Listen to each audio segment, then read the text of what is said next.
जय श्री राम। लाल किताब ज्योतिष का एक ग्रंथ है। इसके मूल रचयिता का नाम अभी अज्ञात है और इस पे काफी विवाद भी चला है।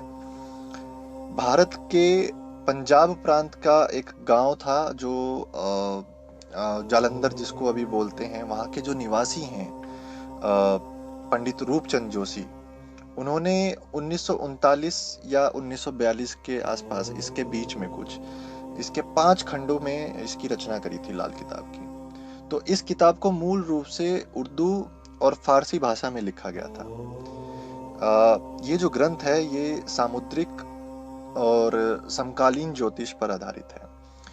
लाल किताब के बारे में इसलिए बता रहे हैं, 2 कमेंट हमें लाल किताब के ऊपर आए थे कि इसके उपाय या इसके बारे में कुछ बताओ। तो बहुत बड़ी किताब है, सारे उपाय तो नहीं बता सकते, जो 2-4 हमें पता है वो बता देंगे। लेकिन लाल किताब क्या है पहले वो जान लेते हैं। तो इसके जो 5 खंड थे वो फरमान उनको कहते हैं। तो एक तो 1939 में प्रकाशित हुआ था। तो अगर आपको कहीं से कोई लाल किताब मिलती है जो 1939 की है, तो वो पहला फरमान है। ठीक है। फिर 1940 में इसका दूसरा खंड आया था, वो इसका अरमान था। फिर इसका गुटका आया था एक 1941 में। फिर 1942 में एक प्रकाशित हुई थी और फिर 5वां खंड जो इसका है 10 साल के बाद 1952 में प्रकाशित हुआ था। आपको कौन सा मिलता है वो उस हिसाब से फिर आप देख लेना। वो इस वीडियो में हमने बता दिया कि इसके 5 खंड है और कौन कौन से खंड कौन कौन से साल में आए थे। हमारे पास अभी पहला है फरमान वाला, जो 1939 में प्रकाशित हुआ था। बाकी 4 को अभी हम ढूंढ रहे हैं। अभी थोड़ा सा इसको ढूंढना बहुत मुश्किल होता है और साथ में ये महंगी भी बहुत है क्योंकि ये डिमांड में बहुत ज़्यादा है। हर भाग अपने आप में संपूर्ण है। ऐसा नहीं है कि थोड़ा बहुत इधर से छाप दिया उधर से छाप दिया, ऐसा नहीं है। पूरा जो है संपूर्ण भाग होता है, संपूर्ण खंड है। इस पद्धति के नियम आम प्रचलित ज्योतिष से थोड़े से अलग है। लाल किताब में जो नुस्खे हैं या टोटके जो आप बोलते हैं या उपाय जो आप बोलते हैं, वो बाकी चीज़ों से बहुत अलग है। जैसे तंत्र शास्त्र है हमारा सनातन में, उसके उपाय और लाल किताब के उपाय में जमीन आसमान का फर्क है। तो अगर हम इसकी भाषा पर जाएं तो यह आम लोगों की बोलचाल वाली भाषा में लिखी गई है। उत्तर भारत के पुराने पंजाब के इलाकों के लोग जो हैं इसे आसानी से समझ सकते थे उस समय पर, और अन्य प्रांतों के लोग चाहें तो वे उर्दू अगर जानते हो तो इसे समझने में उनको कठिनाई नहीं महसूस होगी। आप यूँ कह लीजिए कि जैसे तुलसीदास जी ने आम लोगों के लिए श्री रामचरितमानस जी का को लिखा था उस समय पर, ऐसे ही पंडित रूपचंद जोशी जी ने इसको उस समय के लिए, उस समय के आम लोगों के लिए लिखा था उस बोलचाल की भाषा में। इसकी विशेषता देखो क्या है कि ज्योतिर्विद्या की एक स्वतंत्र और मौलिक सिद्धांतों पर आधारित ये एक किताब कह सकते हो आप इसको।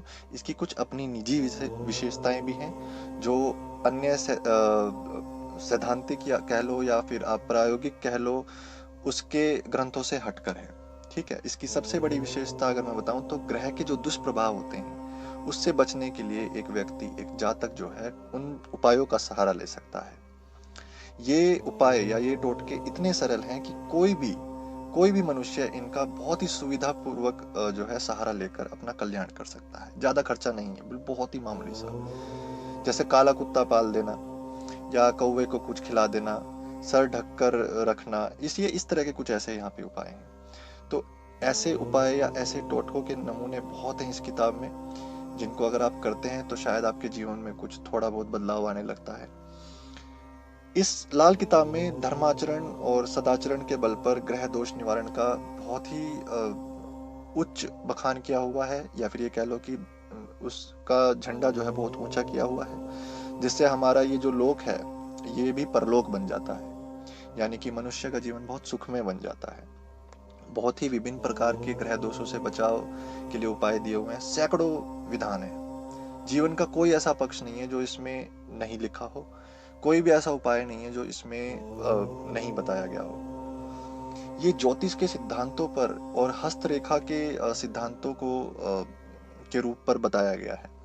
तो इस ग्रंथ में अगर मैं बताऊं तो मानव मस्तिष्क के 42 भाग को बताया गया है। जन्म कुंडली के जो विभिन्न घर होते हैं उससे संबंधित। कष्ट निवारण के लिए बहुत सरल उपाय बताए हैं। अगर आप किसी मुसीबत में हैं, कहीं फंस चुके हैं, तो कोई ऐसा व्यक्ति जो फंसा हुआ है, वरदान स्वरूप ये किताब उसका फिर काम करती है। ठीक है, तो उपाय के तौर पर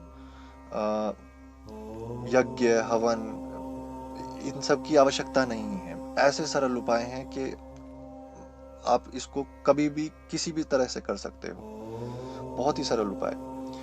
तो इसका रहस्य देखिए क्या है कि ऐसा कहते हैं कि आकाश से आकाशवाणी होती थी कि ऐसा करो तो जीवन में खुशहाली होगी, वैसा करो तो वैसा हो जाएगा, बुरा करोगे तो तुम्हारे लिए सजा तैयार करके रख दी जाएगी, हमने तुम्हारा सब कुछ अगला पिछला हिसाब करके रखा हुआ है। तो उस तरह की आकाशवाणी को लोग याद करके पीढ़ी दर पीढ़ी एक दूसरे को सुनाते थे।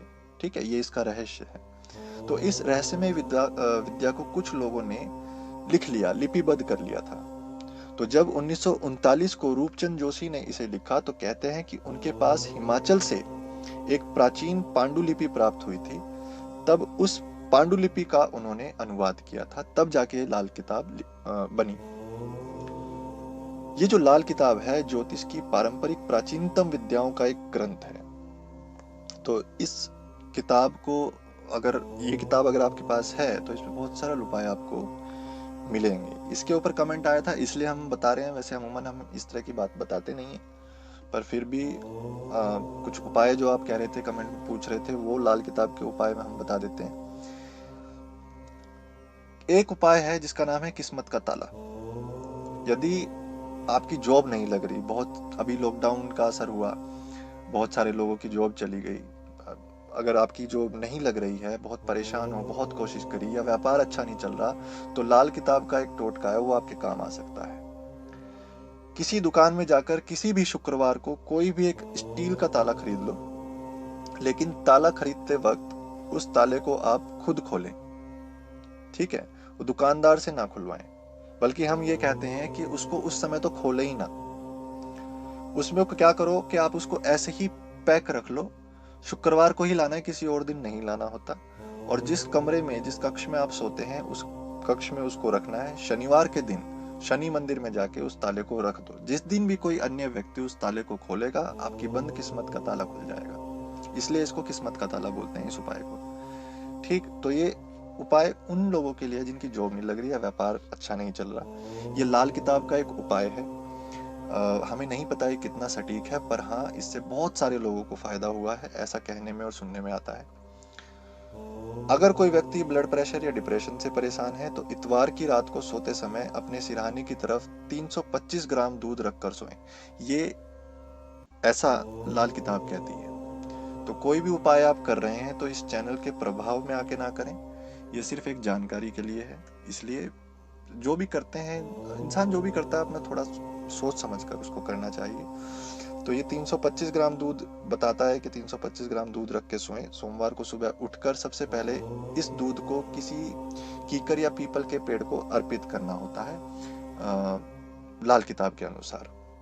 ये उपाय 5 इतवार अगर करेंगे तो ब्लड प्रेशर या डिप्रेशन जो है वो समाप्त होता है। अब देखो, इसमें कोई खर्चा तो आता नहीं है। तो ये ऐसे उपाय आते हैं लाल किताब में जिसमें ज्यादा खर्चा नहीं होता और दिनचर्या में लोग इसको कर सकते हैं, इन उपायों को। माइग्रेन के दर्द का फिर इसमें उपाय बताया है कि भाई सुबह सूरज उगने के समय एक गुड़ का डला लेकर किसी चौराहे पर जाकर दक्षिण की ओर मुंह करके खड़े हो जाएं।